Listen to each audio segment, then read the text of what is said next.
Never occurred to me that I would end up being the most capped player for Adelaide United. There's been so many memories that I've created over the years. A few years ago that I scored. Obviously I want to score more, but you know, for now that's a pretty good start. Campagnale! Incredible! In the 97th minute! I particularly enjoyed that 10-2 win that we had against Western Sydney a few years back. That was great.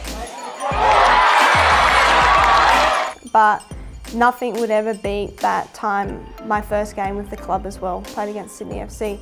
Of course, it was a very nerve-wracking experience, but it was also a very exciting experience to finally be able to play for the club, and you know, that's what started, you know, my career. And of course, like, I always had dreams that I wanted to, you know, play as much as I can at a high level, and I've always loved Adelaide United. Adelaide's my home, it's where my family is, so I always wanted to build something here. We are a soccer crazy family. I first started playing football when I was 5 or 6 years old, so I just copied my brother. I remember I was at one of his games and I just turned around to Mum and said, I want to do what Sam's doing and play soccer. I actually really enjoyed playing in the boys team, and it didn't bother me that I was the only girl.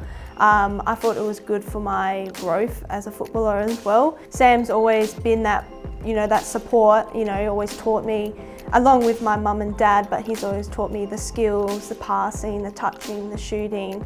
And, you know, he's honest about my performance as well. He'll tell me when I've played well and what I've, you know, what I've done good, what I've done bad, and how I can improve. And like, you don't get that brutal honesty, you know, you get it from your coaches, but sometimes you need to hear it from a family member to be able to really take it in to improve your next game.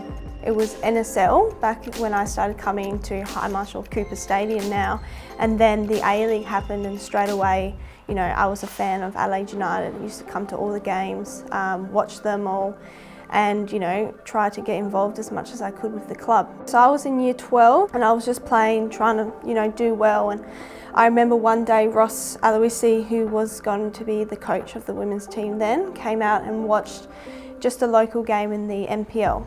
And obviously I did well that game, because the next day I got a phone call from him asking for me to come out, you know, and train, and in the end I got signed. So yeah, it was a great experience my first year. I was very young, but being under Ross and Paul Pesos at the time really helped me grow and develop into the player that I am now.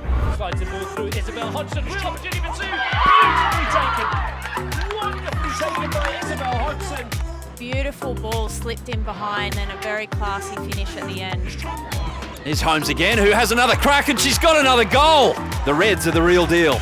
I think the league still consider us as underdogs, and you know, Stents always talks about, like, let's shock the league, let's show them like what we are really made of, and you know, that's what we've been working on all season, and that's what kind of drives the girls as well to do well, that they want to show that, you know, we're just not some team joining the competition to make up numbers, that we want to be competitive and we want to fight. It would absolutely mean the world if we were able to make finals. You know, we would create history as well for the club. It's something that we all want to achieve.